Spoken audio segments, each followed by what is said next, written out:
За моят град аз искам да напиша. Обвеян с история, царевец от миналото се изправя.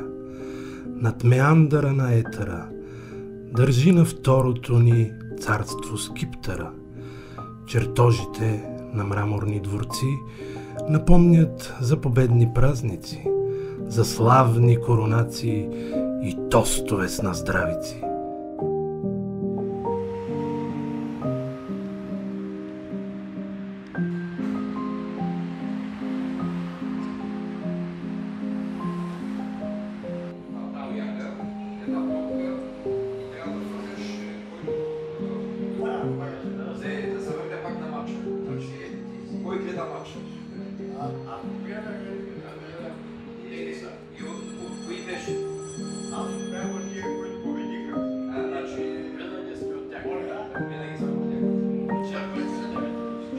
Професор Цацанов, първо искаме да ви благодарим, че отделяте от своето време за нашия проект. И нека започнем с кой е Христо Цацанов?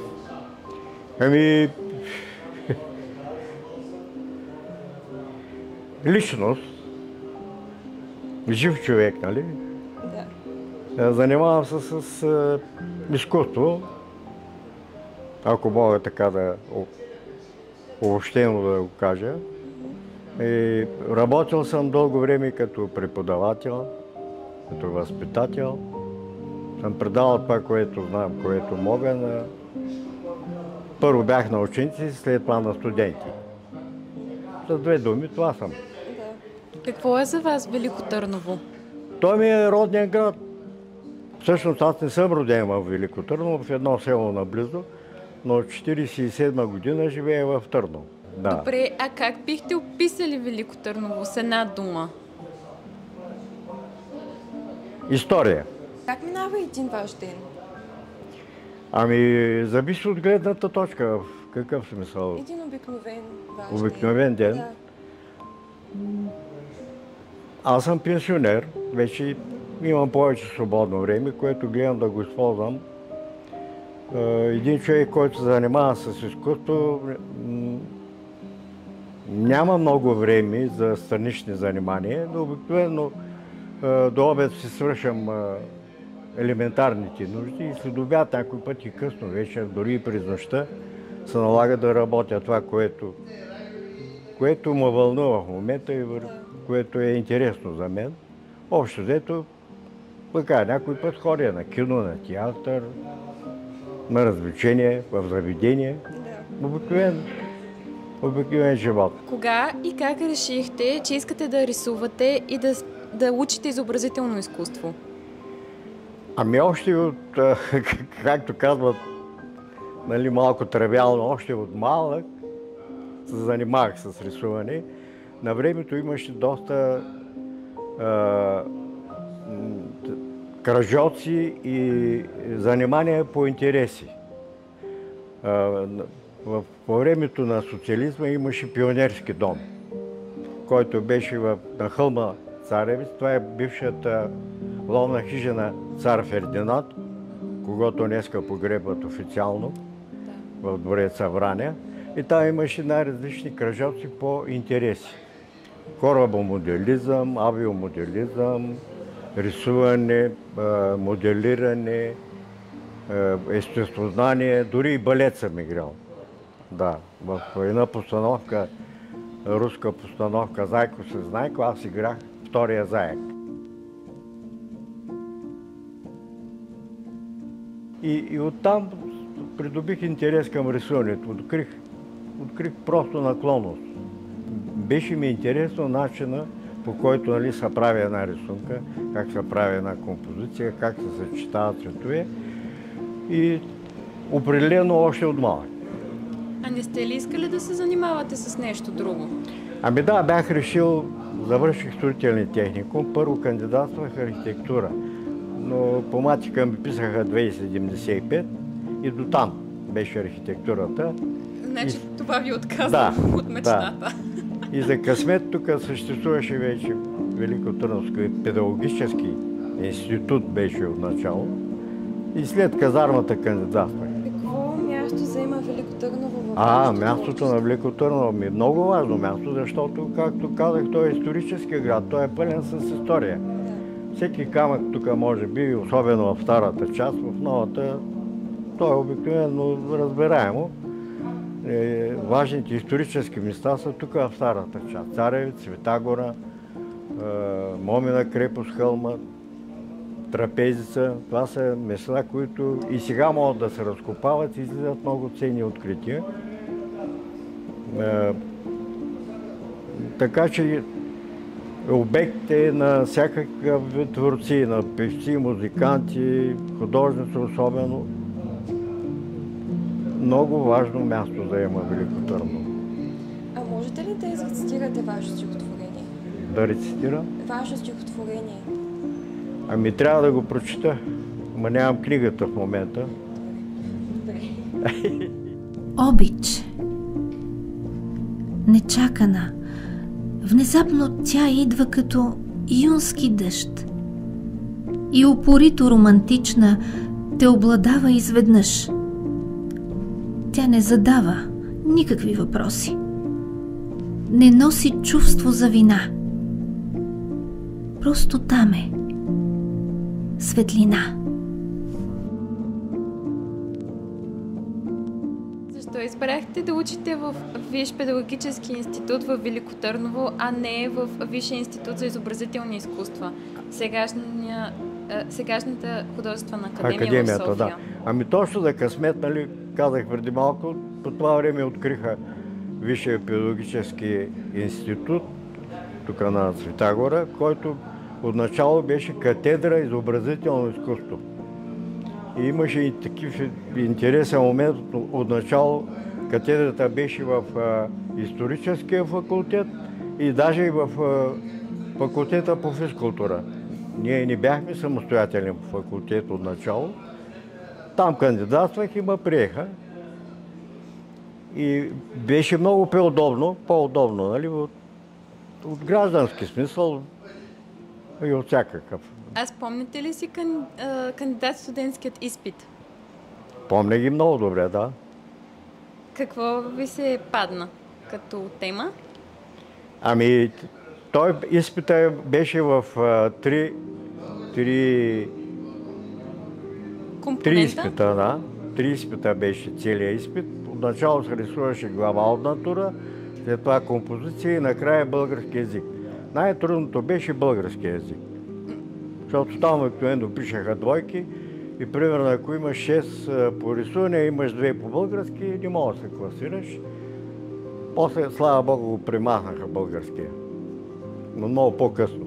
Студентските години са идеално време за човек да създава спомени. Разкажете ни за вашите студентски спомени.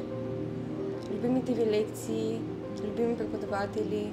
Да, за щастие предаваха много известни преподаватели, които гостуваха от София, от Софийските университети, от Академията, професор Никола Кожухаров, той не можа да стане професор, доцент Любен Бел Мустаков, професор Станчо Ваклинов, който предаваше история на изкуството, историк и археолог. Доста лекции по география, дори по история на изкуството казах. За съжаление имаше и такива дисциплини, примерно БКП, научен комунизъм, политикономия, които не бяха много популярни, но нямаше как. Те влизаха и като изпит, и като зачет и се налагаше и тях да посещаваме. Но по-важни за мен бяха тия хора, които се занимаваха с изкуството и с историята. Да, помня ги. А каква беше атмосферата в аудиториите?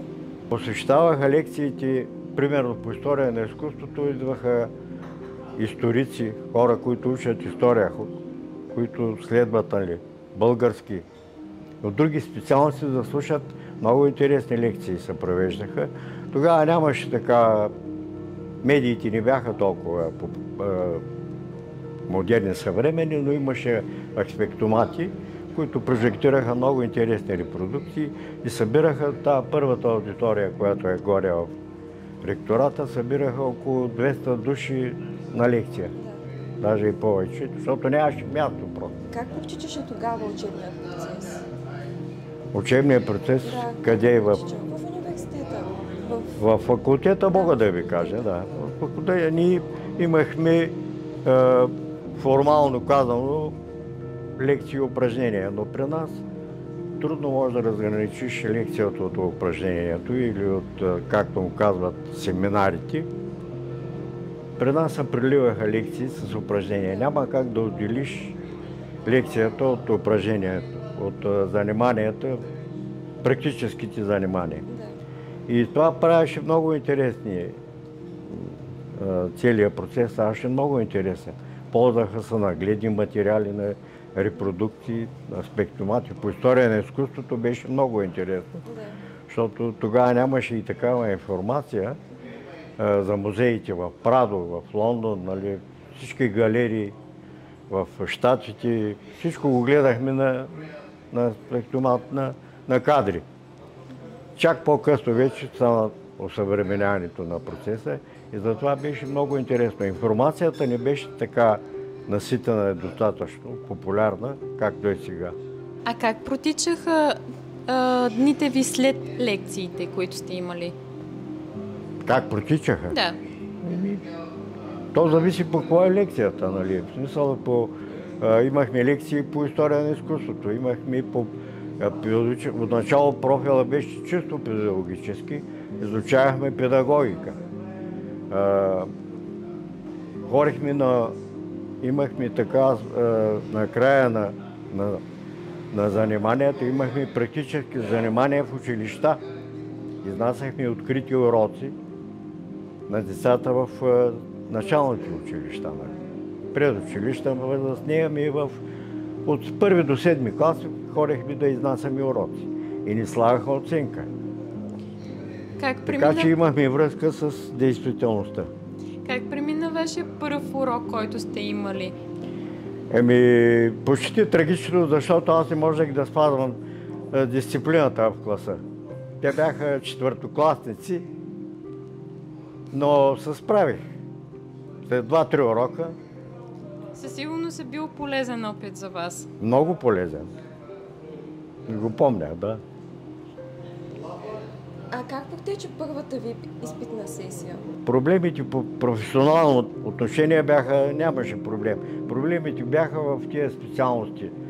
Например, изпита по психология, 3 пъти накъсаха тогава. Ако имаш 3 двойки, трябва да прекъснеш и да кандидатстваш отново.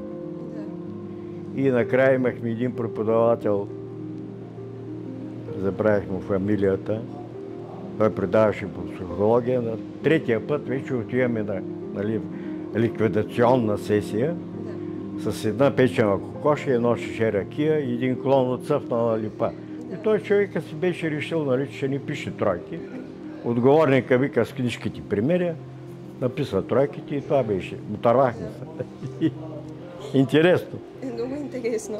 Имали ли сте някакви по-специални ритуали за успешно полагане на изпитите? По-специални желания? Ритуали. Ритуали? Да се прекръстваш най-много. Да. Какви спомени пазите за празниците и ритуалите от студентските си години? Помня студентските балове. Тогава беше много интересно. Правяха се, тук в центъра има дом на армията. Да. Тя беше единствената голяма зала в града. Там ставаха студентските празници. На 8 декември, или преди 8 декември, на 7 срещу 8. Лили Иванова идвала, всички големи звезди идваха тук да изнасят концерти. Беше много интересно, много занимателно. Имаше томболи, най-добре танцуваща двойка, мис бал и такива неща. Много интересно преживявахме. Специално за тия празници, студенти. Спомняте ли си първия ваш студентски празник? Първия студентски празник се напихме в факултета. Имаше заведение, така наречения бюфет номер 5. И това помня. И там направихме бивал, разбира се. Не съм бил напит до безсъзнание, нали, но стана много интересно. Все пак имате спомени, значи ви е било весело. Да. Имали ли сте знакови места за студентски срещи и купони? Тогава купоните все още не бяха така на мода, но сме се събирали в квартири, просто за да четем по някакъв изпит. Тогава нямаше такива апарати, ксерокси, всичко се пишеше на ръка, най-много да мине някъде на циклостил. Не знам какво, не ви е известно сигурно какво представлява. Набираха се букви, се печаташе на лекциите, се набираха и се ги отпечатваха многократно. Ръчно ставаше. И събирахме заедно да четем, защото обикновено момичетата пишеха и нямахме много време. И събирахме да четем. Получавали ли сте някакви отличия и награди? Като студент? Да. Да, имаше, тук организираха изложба гражданска отбрана, разни... имаше много поводи и съм получавал награди. Да, обикновено. Вече като преподавател? Като преподавател, специално до университета ли? Да. Получавам съм награди от Съюза на художниците, от национални изложби, биеналето във Варна, в други биеналета в чужбина, на много места. Получавал съм награди. Участвали ли сте в студентски кръжок? Кръжок, да. Кръжок. Имахме един преподавател, Цанко Петров, той организира кръжок по история на изкуството.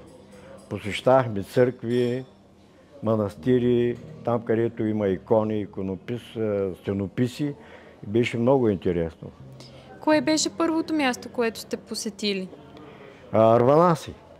Там има 3-4 много интересни църкви. Архангелите, църквите, тук в Търно, като почнем от Свети 40 до Свети Димитър, всички църкви, патриаршията дори там, голямата църква. И когато посетите определен обект, преподавателя ви е разказвал за историята му? Той самия издаваше книги. Например, Тренемската книжовна школа сме ходили в Тряна. Ходили сме в Етъра, манастирите тук, Преображенския, Петропавловския, Троян, на много места. Ходихме организирано. Как решихте да останете в университета, но от другата страна на катедрата? Просто бяха обявили конкурс за асистент и аз се явих и спечелих конкурса и станах преподавател. Можете ли да ни заведете на вашето работно място? Да, с удоволствие.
В момента се намираме в кабинета, който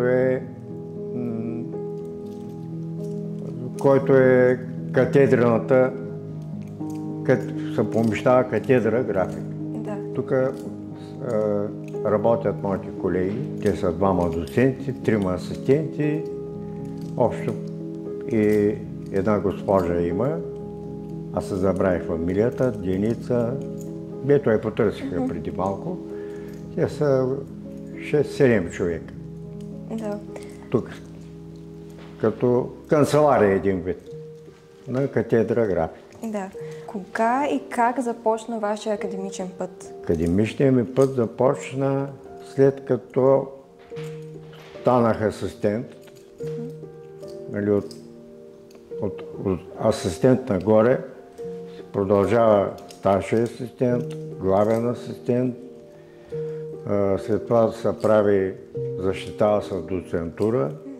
След доцентурата трябва да станеш професор. И може и академик да станеш. Но сега, след промените, които настъпиха, първата степен всъщност е доктор.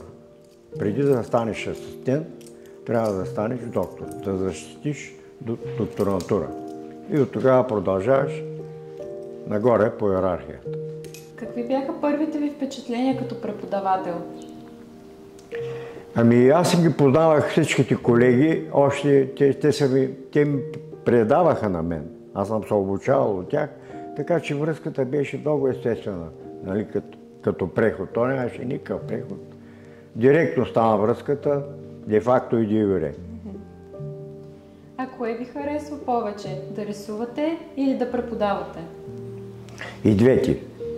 На какви житейски уроци сте се стремели да научите вашите студенти? Трудолюбието е много важно. Разбира се, много важен е таланта или дарованието, макар че дарованието включва много неща. Интелект, култура, най-вече талант, грамотност.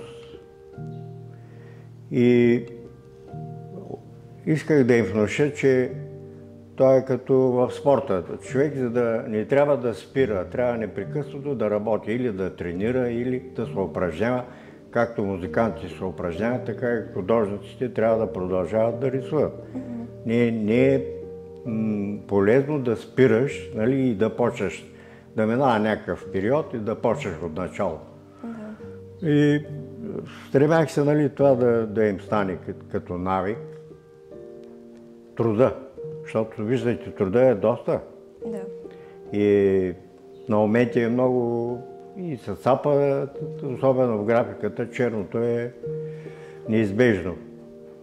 И това беше като основен мотив, нали? Трудолюбие и упоритост. Поред ваши наблюдения, кои успяват повече? По-талантливите и по-малко упоритите или по-малко талантливите, но по-упоритите? Трябва да е съчетание. Това е много важно. Хем да си талантлив, но да не си мързалив. Да. Защото има такива, някои са много способни, много надарени, ако можем така да кажем, даровити, но пък са мързаливи.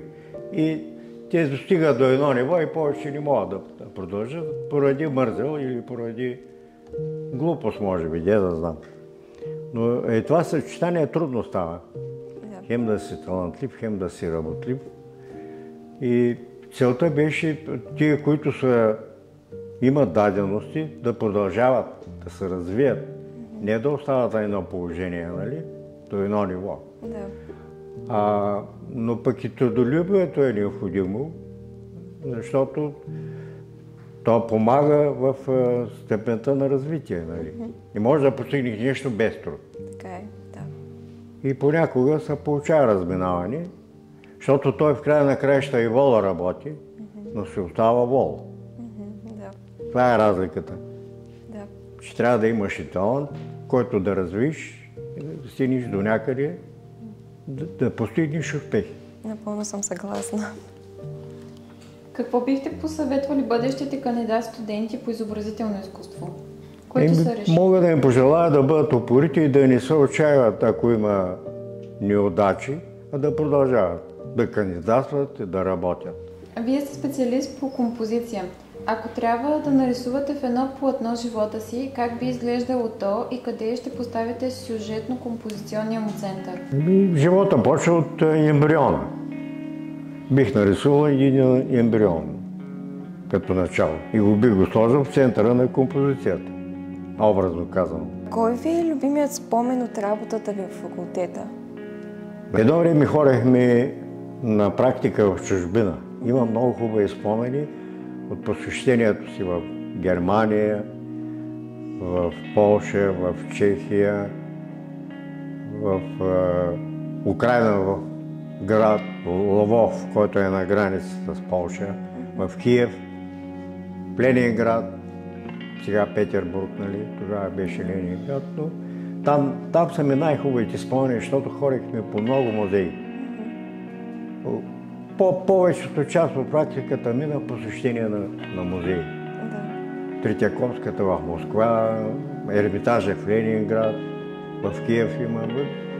Това ми беше най-приятният спомен. Ходил съм и в Лувъра, в Париж сме ходили, в Монпелие, във Франция. Тогава беше ГДР и ГФР. В ГФР не сме ходили, но ходихме в ГДР с студенти заедно на практика. Там ми са най-хубавите спомени, които не са свързани толкова с работата, но пак е работа в факултета, но извън факултета, нали? Какъв преподавател бяхте? Строг и взискателен или либерален? Нашата специалност не може да не се сприятелиш с студента. Не може да научиш някого на нещо без да си близки, без да си приятели.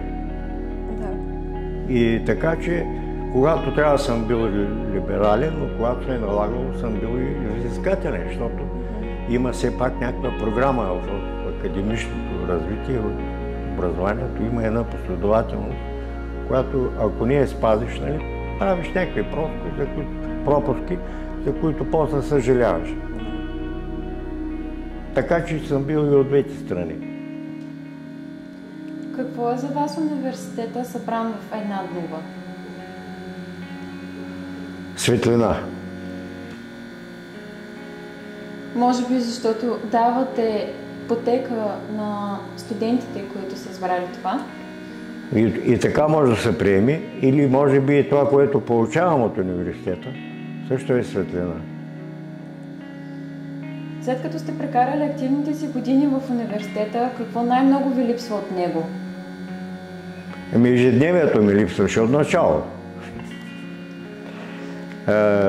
Това, нали, контакта с колегите ми, контакт с студентите дори, работата в ателието, това е което то става навик, става просто необходимост. Но почнах полека да свиквам. Което не е хубаво, няма как. Социализмът формира според идеологическия си канон културния живот. Какво беше според вас изкуството по време на социализма? Как да го кажа накратко, изкуството беше обслужващо, ако разбирате за какво става дума, отговаряше на конюнктурата на партията, на самото общество. Правихме плакати, правихме лозунги, нали, правихме повече пропаганда, отколкото стойност като изкуство, ако мога така да го кажа. А коя е най-съществената разлика от днешно време? Съществената разлика е, че може да експериментираш и има свобода. По-рано изложите бяха тематични, нали? Партизанско движение, априлско въстание, освободителна война и т.н. Сега може да правиш, няма поставени, нали, ограничения или тема, по която може да не ти е приятно, може да не можеш да направиш нещо, но такава беше рамката. Сега няма такова нещо. В първи момент се чудиш какво да правиш, но се свиква бързо. Свободата е хубаво нещо, но пък понякога, когато си много свободен, не знаеш какво да правиш. Има и такъв момент. Има ли нещо, което да липсва на съвременния арт-живот или атмосфера? Какво може да липсва? Няма как да го определя. Това беше най-важното, че имаш информация. По-рано нямаше списание, нямаше, нали, зад желязната завеса, трудно се излизаш и нямахме информация. Сега всичко има. Информация има, връзки с, нали, колеги от чужбина, хора, има биеналита, големи изложи, венецианско, в Венеция, на други места. има контакти. Защо избрахте графиката, а не живописта? Ами точно за това, защото с малко средства предаваш много, казваш много и постигаш много с малко средства, черно и бяло, и с прехода между тях. Това е. Освен художник, вие сте поет и музикант. Как поезията дописва изобразителното изкуство? Ами, как? За мен поезията беше нов начин на изразяване, нали, с други изразни средства да кажа това, което ме вълнува, това, което искам да кажа на някого, нали. Аз така го приемам. Нов начин на изразяване. Да. Музиката и рисуването, кое е нещото, което ги обединява? Ами има много общи неща в рисуването и в поезията. В смисъл, има топли цветове, има студени цветове, има темпата са различни. Примерно в музиката има бавно, адажио, бързо, престо, кантабеле, нали, като тържествено. И същи понятия понякога ги има и в поезията. Нали. Пишат се балади, пишат се поеми и между тях има връзка. Какво чувствате докато рисувате? Какво чувствам? Това, което искам да го кажа, нали, или да го напиша, аз първо го преживявам. Няма начин. То е свързано с... Едното е свързано. Това, което чувстваш и което казваш, зависи вече от начина, на който ще го кажеш. Но това е... Чувството е удоволствие. Така е. Когато намеря римата или когато намеря някаква дума, да изразя някакво чувство. Чувството е удовлетворение. Изкуството ще спаси света, но пътят към всяко спасение е трънлив. В стихотворението си Атлас избирате да бъдете титана Атлас, който крепи света, а не Сизиф. Какво крепи вас?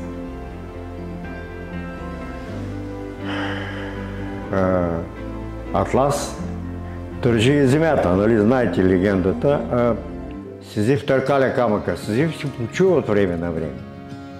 А Атлас не. Той ако изтърве земята, нали, образно казвам, най-много да разплиска водата на бабите. Това е разликата между Атлас и Сизиф. Но мен ме крепи, Атлас ме крепи, защото ако нас не накрепи Атлас, ние ще заменим в космоса, образно казано. Често рисувате женски тела, придружени от много митологични, фолклорни или антично-архитектурни елементи. Защо използвате естетиката на женското тяло за своите художествени послания? Женското тяло е носител на красота, на еротика отделно, но жената е майка на живота.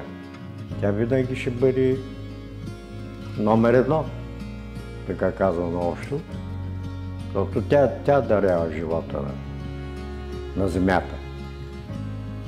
Затова. Вие сте илюстратор. Важна ли е илюстрацията за едно издание, за неговото послание, за неговата стойност? Важно е, защото знаеш какво си искал да кажеш и как си го постигнал, нали? И затова ти е по-лесно и да го нарисуваш. По-трудно е да илюстрираш чужд автор. Много по-трудно. И като чувства, нали, и като намерение, и като развитие на действието, или на фабулата, така казано литературно. Затова е по-лесно сам да се илюстрираш, по-разбираемо да предадеш това, което искаш да внушиш, нали, на тия хора, които четат и които искат да се запознаят. Лесно ли се илюстрира собствена книга? По-лесно, точно в този смисъл, защото си разбрал и знаеш какво искаш да кажеш с това нещо. Как да го внушиш, нали? И затова е по-лесно. Нужно ли е да сме художници, за да се справим с оформлението на една книга? много провокативен въпрос. Не може да не си художник, не е задължително, но трябва да имаш вкус и да имаш и култура, да имаш и грамотност. Не е задължително, да. Според мен така е. Не е невъзможно да направиш книга, оформление. Лошото е, че сега на компютъра можеш да направиш много неща. Дава възможност да правиш много варианти, бързо става, но трябва да имаш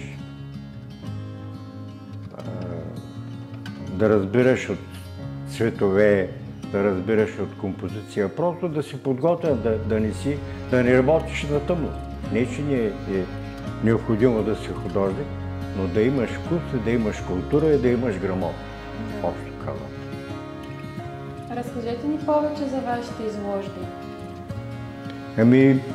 Правил съм много изложби. Имам около 20 самостоятелни изложби. Тук в България. Навънка съм участвал в биеналита, триеналита, квадриеналита, най-различни в чужбина, в Полша, тук в цяла Европа, даже и в Америка, в Венецуела, в Аржентина, на много места. Не ги помня вече, но самостоятелни изложби съм правил тук в България, на много места. В София, в Стара Загора, тук по-наблизо в Горна Оряховица, Габрово, Монтана,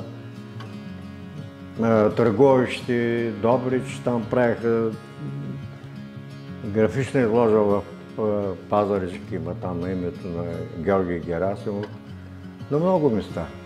Коя е изложбата, която никога няма да забравите? Първата. Къде е представена? Първата беше в Младежкия дом, сега където е орбита, там ресторанта City Pub. Това беше Младежкия дом, но това беше зала. Първата ми изложба беше там. Интересувате ли се къде отиват картините ви, когато някой ги купи или когато ги подарите? Да, интересувам се, разбира, защото това е интересно и знаеш, то е като една рожба, нещо, което си направил и ти е мило и ти е драго и се интересуваш по-нататък какво става. Да? Има ли някаква интересна история, свързана с някаква? Имаше интересна история, бяха дошли едни мексиканци и аз, понеже работя в гравюра, нали, тия неща, много харесаха голи тела и взимаха 10. 10 взимаха. Това не ми се беше случило. 10 различни, не като копия, различни като съдържание. Това съм го запомнил. Това са истини хората. Да. Една постоянна изложба или много временни? Какво предпочитате? Постоянна изложба може да правят големи художници, нали, които... То не е хубаво да се говори, ама са отидали в небитието, както обикновено става в музей. Това вече е изложба музей, нали? Както правят Дали, както правят и други големи художници. Поред мен е по-често. В стихотворението си "Колекционер" описвате събирането на своите спомени, за да архивирате себе си. Кой е най-ценният експонат в тази ваша музейна сбирка на Аза? Моите картините ми. Това е най-ценно според мен, за мен. Лично за мен, да. През изминалата 2023 година Великотърновския университет празнува своята 60 годишнина. Какво послание ще отправите към академичната общност? Да дават знание, да дават светлина, да дават култура. 3 думи. Благодаря ви за този разговор. И аз се благодаря, че ме изтърпяхте. Понякога харесвам пейзажна лирика. Рисувал съм натюрморти и пейзажи. Бил съм на подобни вернисажи. Велики са шедьоврите на майстори неоспорими, но когато ти ми носиш портокали в кобалтово-синята купа и палиш свещи в чашата ми с вино отразени, Бога ми, това е лирика за миговете преживени.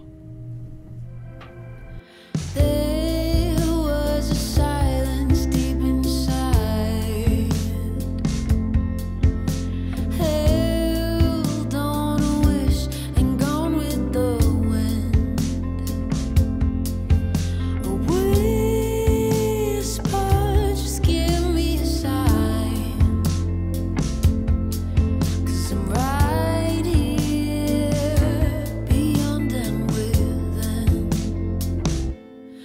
I've been